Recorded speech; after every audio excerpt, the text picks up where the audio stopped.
o preço, então vocês podem pegar. Vamos abrir as nossas Bíblias, irmãos, no capítulo 5 da carta do apóstolo Paulo aos Efésios. Vamos aproveitar, não é, que está sendo usado esse texto, esse capítulo hoje, nos nossos 100 dias de oração.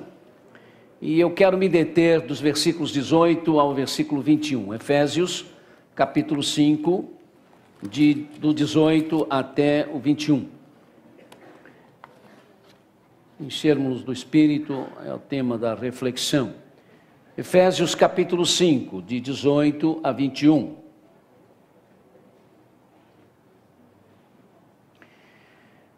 O pastor vai ler na NVI, mas depois os irmãos vão ler o mesmo texto, são 3 versículos apenas, nas suas versões. Efésios 5, 18 e 21, os irmãos que tiverem NVI podem me acompanhar. Não se embriaguem com vinho, que leva à libertinagem, mas deixem-se encher pelo Espírito, falando entre si com salmos, hinos e cânticos espirituais, cantando e louvando de coração ao Senhor, dando graças constantemente a Deus Pai por todas as coisas, em nome de nosso Senhor Jesus Cristo. Sujeitem-se uns aos outros por temor a Cristo. Então, os irmãos que têm as demais versões podem começar. Não.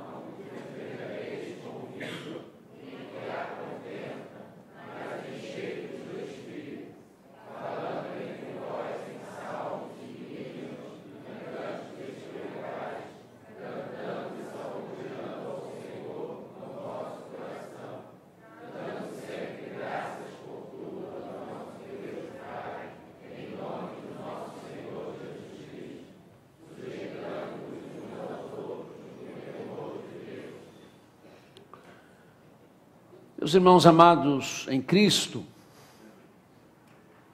não tenhamos dúvidas de que sempre que nós nos detemos diante das palavras da Bíblia, nós percebemos o quanto a palavra de Deus nos deixa em situações complicadas. Não fosse assim, nós não teríamos a menor dificuldade em atender o que está escrito nas Sagradas Escrituras, mas nós sabemos que não é assim, não é assim. Abençoem os que amaldiçoam vocês. Orem por aqueles que maltratam vocês. Jesus disse isso. E está na Bíblia, em Lucas 6, 28. E a gente sabe, meu Deus, a gente sabe o quanto isso é difícil, o quanto isso é complicado. Com toda humildade e mansidão, com longanimidade e muita paciência, suportem-se uns aos outros, suportem-se, aguentem-se uns aos outros em amor. Está aqui em Efésios 4, verso 2. Ufa! Irem-se, fiquem com raiva, mas não pequem. Está na Bíblia, Efésios 4, 26. Isto é, vocês podem ficar com raiva, não por muito tempo, mas não xinguem, não amaldiçoem, etc, etc, etc. Como é que pode ser isso? Dá para ficar com raiva e não amaldiçoar? Dá para ficar com raiva e não xingar? Você sabe, não é? O quanto isso é complicado. Nós sabemos o quanto isso é complicado. Um monte de raiva faz com que a língua se descontrole e se fale tantas coisas que não se deviam falar. Mas a Bíblia diz para não fazer isso, para não pecar. Você tem o direito até de se irar, de se indignar, mas não tem o direito de dar continuidade a isso e isso levar você a assumir posturas que são posturas pecaminosas, contraditórias, em relação àquilo que se aprende da palavra de Deus. Mas nós precisamos entender. Nós precisamos entender que nós ficamos em situação complicada, não é porque a palavra de Deus peça o que nós não possamos fazer, mas sim porque nós estamos sempre muito ligados a nós mesmos, aos nossos interesses, aos nossos direitos, aquilo que nós achamos que é certo, e aí o confronto com a palavra de Deus é inevitável e se torna realmente muito custoso. Eis um confronto custoso, esse de Efésios 5,18. Não se embriaguem com vinho, que leva à libertinagem, onde há contendas ou dissolução, mas deixem-se encher pelo Espírito. O termo grego é asoria. O termo que Paulo usa nesta carta aos Efésios é asoria, e nos explica os entendidos do grego do Novo Testamento que essa palavra, esse termo pode ser traduzido como libertinagem, falta de controle, contenda, dissolução, comportamento inadequável. A embriaguez leva a isso tudo: a libertinagem, a falta de controle, a contenda, a dissolução, ao comportamento inadequável. Bem, meus amados, o que temos nesse versículo em termos práticos, significativos, para que, obedecendo o que aqui está, a gente agrade a Deus e assim sejamos abençoados e abençoadores, como é que nós podemos tratar disso? Sabe, o termo em destaque nesse versículo é o verbo encher. Encham-se. E dependendo desse verbo, nós temos 4 termos que são usados por Paulo e que fazem os demais versículos até o verso 21. Encham-se e falem, cantem de coração ao Senhor, deem ação de graças e depois pratiquem a sujeição ou a submissão entre vocês.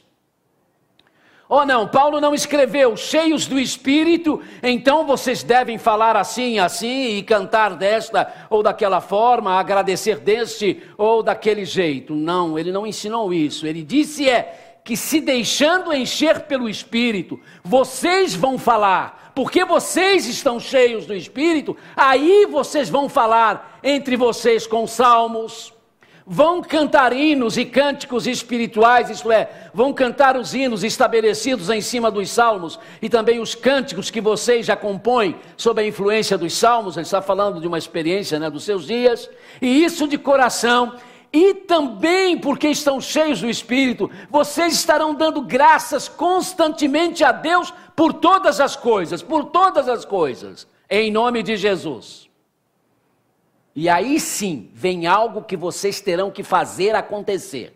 Cheios do Espírito, estas coisas acontecem automaticamente. Vocês vão falar entre si com a palavra de Deus, vão cantar louvores, vão ter sempre um coração grato a Deus. Mas existe depois disso algo que aí vocês têm de fazer força para acontecer. Sujeitai-vos. Sujeitem-se uns aos outros, por reverência a Cristo. Isso não é automático. Isso tem que ser praticado. Verdade. O sujeitar-se uns aos outros, quis dizer o apóstolo, não vem naturalmente, tem de ser trabalhado, tem de ser praticado, não vai acontecer, como acontecerá o falar, o louvar e o agradecer a Deus. Só que, se você pensa que vai estar cheio do Espírito e essas outras coisas vão continuar a acontecer automaticamente, mas você não vai dar importância àquilo que você tem que forçar para acontecer, que é a sujeição, o que vai acontecer é que você não vai continuar cheio do Espírito. Você vai voltar a ficar vazio. Houve desobediência à palavra do Espírito, e aí não tem como ele continuar enchendo você. Por isso, meus irmãos, é importante a sujeição da esposa ao marido e vice-versa. É de suma importância a sujeição dos filhos aos pais, e isso é sempre uma guerra. Por isso a submissão de uns aos outros na igreja é uma outra guerra. Então urge, consta, obsta estar cheio do Espírito, e isso não é fácil. Não é fácil porque não faz parte da nossa tendência natural, mesmo quando já somos propriedades do Espírito Santo, por causa da nossa luta, da nossa carne contra o Espírito. Essa sujeição não é fácil. Interessante que não temos problema nenhum em aceitar que temos de ser sujeitos a Deus. Mas quando a sujeição é ao outro irmão, pronto, a coisa pega. Esquecidos de que não há uma sem a outra. Não temos, irmãos, no texto paulino, que nós consideramos ser a palavra de Deus, nos explica os entendidos do grego do Novo Testamento, nós não temos aqui um pedido, não. Nós não temos uma orientação, não. Nós não temos um conselho, não. A forma verbal do texto original, pelo menos segundo as cópias, não é? Ela está corretamente traduzida em português com a forma imperativa: deixem-se encher pelo Espírito. Não é tentem, não. Não é ver se dá, não. É deixem-se encher pelo Espírito. Não é seria bom que vocês se deixassem encher pelo Espírito. Não, é deixem-se encher. Encham-se do Espírito. Nós não temos no texto paulino, que consideramos, como disse, ser a palavra de Deus, nos explica os entendidos do grego do Novo Testamento, um pedido, ou uma orientação, ou um conselho. Nós temos uma ordem: não se embriaguem. Não se embriaguem com o vinho. E olha, meus amados, que o vinho dos tempos bíblicos não tinha o álcool etílico acrescentado às bebidas fortes a partir de 1535. Mas mesmo esse vinho, quando era tomado sem a devida mistura da água e tomado muitas e muitas vezes, embebedava. Era o caso da cerveja. A cerveja é uma das bebidas mais antigas da história do homem. Mas ela fermenta por si mesma, e quando era tomado em excesso, e não se conhecia esse tipo de álcool, também as pessoas ficavam bêbadas.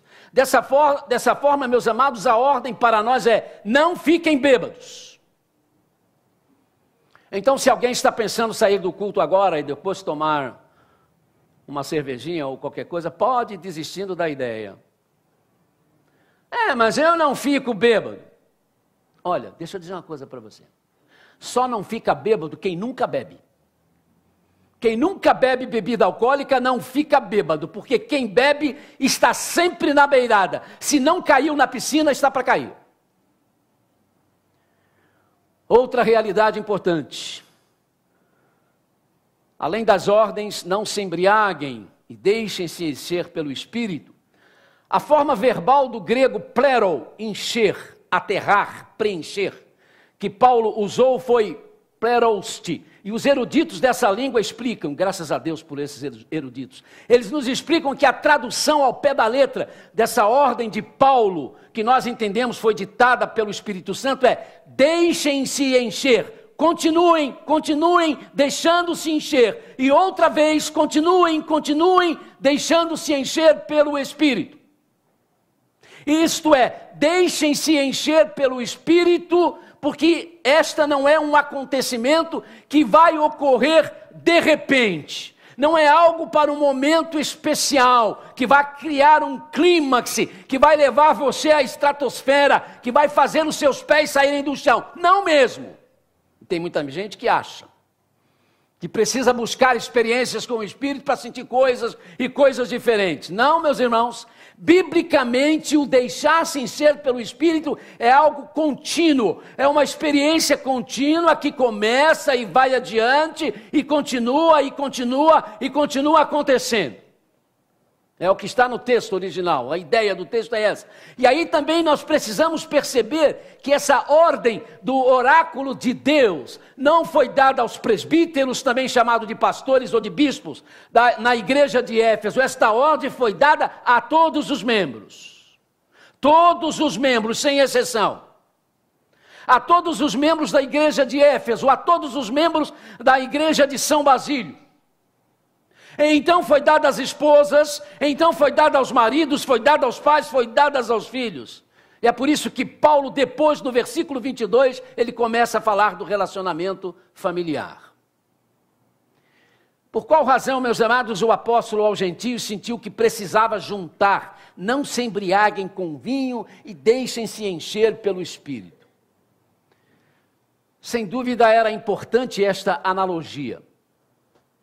Quando há algo que nós não entendemos, ajuda-nos a colocarmos algo parecido em contraste, ou mesmo que haja semelhança, mas que possa trazer duas ideias diferentes, mas que ao mesmo tempo uma esclareça a outra. E o que Paulo faz aqui é uma analogia.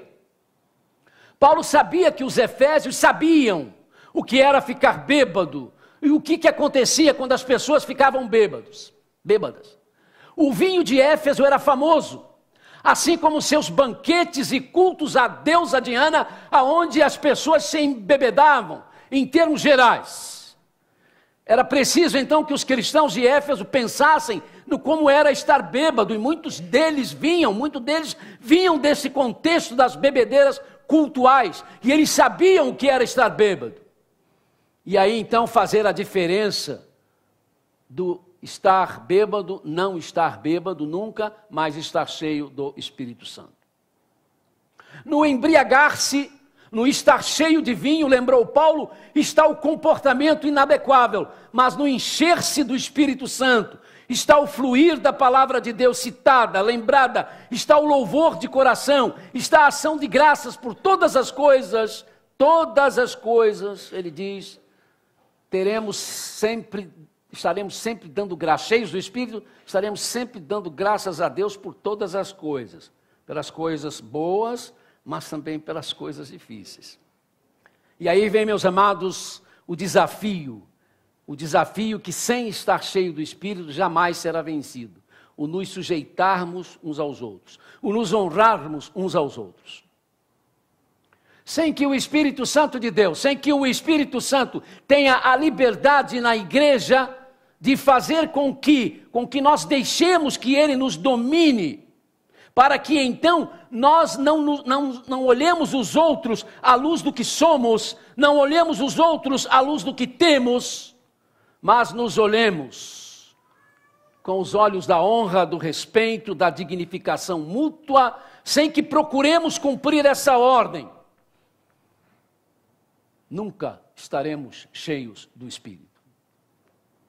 Poderemos cantar muito bem, poderemos conhecer muito a Bíblia, poderemos ser aparentemente pregadores poderosos e poderemos ser pessoas realmente diferenciadas na igreja, mas se não nos sujeitamos, estamos vazios do Espírito. O que estamos fazendo pela nossa capacidade humana, mas não porque o Espírito está realmente nos dominando. E se não procurarmos obedecer, se não dermos liberdade ao Espírito Santo para agir em nós, para que isso ocorra, o Espírito, eu disse, não nos encherá da sua presença e não nos dará então a sua autoridade e nem o seu poder. E haverá momentos em que você vai descobrir isso, em que você vai sentir falta realmente do Espírito enchendo você. É preciso entender, irmãos, que se não fizermos isso, as nossas palavras, como eu disse, mesmo que estejam dentro das Escrituras e aparentemente cheias de autoridade, elas se tornarão ocas. Os nossos cânticos, ainda que perfeitos e emocionantes, estarão vazios. As nossas ações de graças transformar-se-ão em meras formalidades. Bem, para não ficarmos bêbados com vinho ou com cerveja ou com qualquer outra bebida alcoólica, o que temos de fazer é não fazer uso delas. Podem ter certeza que isso ao longo do tempo evitará sérios aborrecimentos. Por favor, noivinhos que estão para se casar, parem com esse negócio de celebrarem o bolo com a champanhe. Mesmo que não seja para beber, é só para foto. Para foto, coisa nenhuma. Se você tira uma foto com a champanhe na mão, você está fazendo propaganda dela. Você está fazendo apologia da bebida alcoólica. Faça com Guaraná, com outra coisa. Não deixe que essas coisas comecem a dominar os nossos casamentos. Os nossos casamentos são maravilhosos. Terminam 2, 3 horas da manhã, só em brincadeira. Mas já foram a casamento onde as pessoas ficam bêbadas? Já foram? Começam a dizer gracinha, começam a vomitar, começam a falar bobagem para sua mulher. É isso que acontece, e é isso que nós queremos no nosso meio, porque isso está virando onda agora. Casamento de evangélicos agora também estão servindo bebidas alcoólicas para os amigos. É só beber socialmente. É mesmo? Isso vai cobrar um preço, irmão, se nós não pararmos. Nós éramos conhecidos como pessoas totalmente abstêmias em relação a isso. Não posso me esquecer daquele pastor anglicano, e os anglicanos são muito liberais nesta parte. Eu, durante o tempo de seminarista, frequentei muito a paróquia do Redentor, da igreja anglicana da Tijuca. E uma vez fui ouvir o bispo Agostinho Soria, um grande pregador. E ele me levou para o seu gabinete, nós estávamos conversando, e ele pegou um pouco de uísque e tomou, e me ofereceu. E disse, não, obrigado, bispo. Ele disse, você é batista. Quer tomar um cafezinho? Sim, dá um cafezinho. Tudo bem, eu não vi que alterou nada no comportamento dele, mas até onde isso poderia não alterar? Nós sempre fomos conhecidos pela nossa abstinência. Então eu conheço a história de um pastor anglicano que, talvez pela prática da sua igreja, não é? Ele sempre ensinou isso, irmãos, não há problema nenhum em bebermos moderadamente, em bebermos socialmente. E ele sempre falava isso, porque ele era sempre indagado, interrogado, e nos casamentos que ele celebrava havia isso, né? A igreja não tinha dificuldades. E o seu filho era pequenino e estava crescendo. Mais uma vez ele falou à igreja sobre isso, e mais uma vez ele até criticou alguns cristãos que são quase que fanáticos, né? E que se opõem a isso, que bobagem, as pessoas têm que ser controladas, fica bêbado quem não tem controle, não é bem verdade. Alcoolismo é doença. E às vezes você vai descobrir quando você vai tomar o primeiro gole, aí desencabeia tudo, né? Tudo desaba.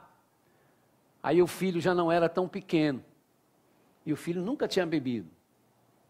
Já que papai falou isso, ele foi na sala, chegou em casa de noite, levantou-se, estava lá uma garrafa de uísque do pai e do vinho, que o pai tomava sempre um pouquinho. Mas ele abriu a garrafa de noite, tomou um copo e mais um copo e ficou zonzo, pegou a chave do carro do pai, saiu com o carro, bateu na rua seguinte e morreu. Na cerimônia fúnebre, aquele reverendo dizia, que desgraça que eu fui para meu filho, por que eu ensinei isso? Se eu nunca tivesse dito isso, ele nunca teria feito isso e não estaria morto. Talvez você diga, mas há tantos que morrem e não bebem, batem, mas uma coisa, irmãos, é você fazer um enterro de alguém que o carro bateu por bater, por imprudência dele ou do outro, mas questão de direção. Outra coisa é você ter que fazer um enterro e dizer, estava alcoolizado. Estava alcoolizado, é muito difícil. Então, não tenham vergonha, irmãos, de dizer, não bebo. Conheci Aldo Mícolis, foi meu líder geral de adolescentes, responsável pela equipe de atletismo do Fluminense. Foi colocado como responsável pela equipe de atletismo da seleção do Brasil, para disputar umas Olimpíadas, foi recebido pelo presidente da República. Na hora do jantar, foi-lhe oferecido vinho ou uma outra bebida alcoólica. Ele disse, excelência, desculpe, eu não bebo. Não bebo bebida alcoólica nenhuma. Foi uma luta para vir uma Coca-Cola. Mas chegou na Coca-Cola. E o presidente bateu no seu ombro e disse, parabéns. São poucas pessoas que têm esse tipo de coragem.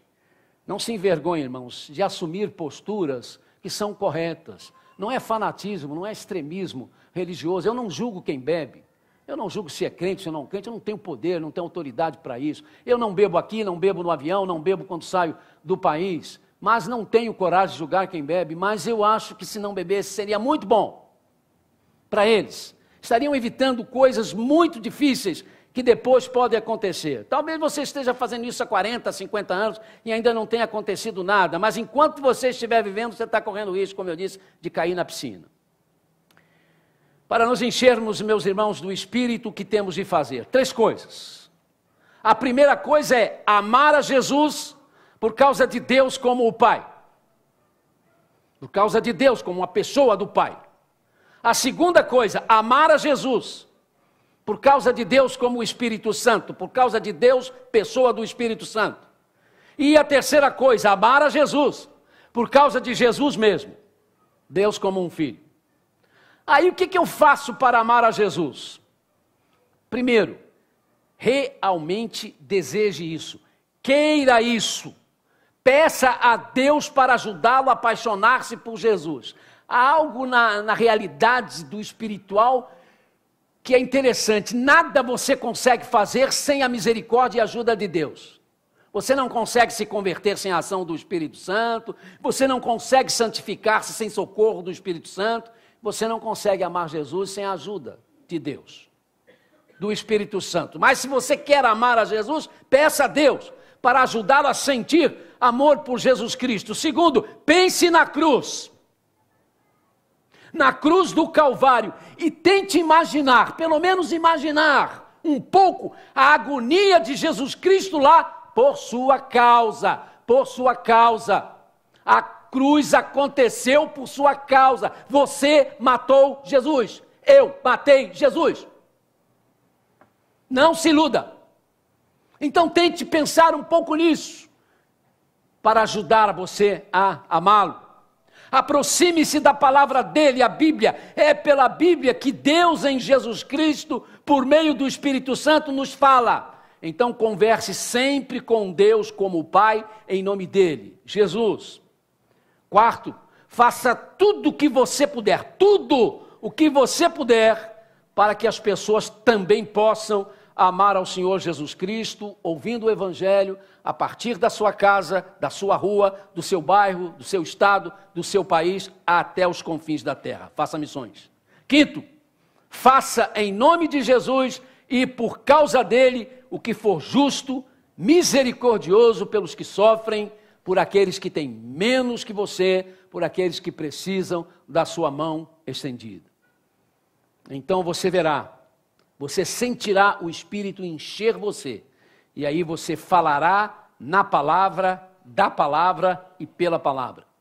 Você louvará de coração, você sempre terá razões de dar graças a Deus e se relacionará com os irmãos e irmãs em Cristo, de forma que as palavras de Jesus vão ser reais na sua igreja. Sabe aquilo que Jesus disse? Vocês serão conhecidos como os meus discípulos, porque vocês se amam.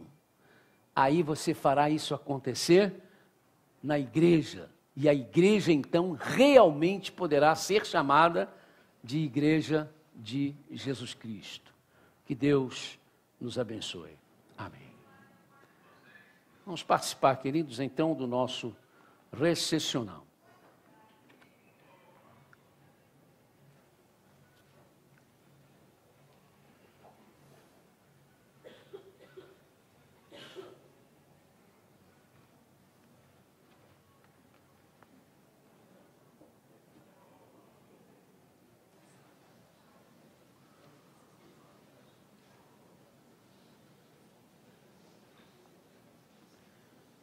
Neste dia, quando nos cercam a maldade, a vilania, a violência e a hipocrisia, que o Senhor nos abençoe e nos guarde.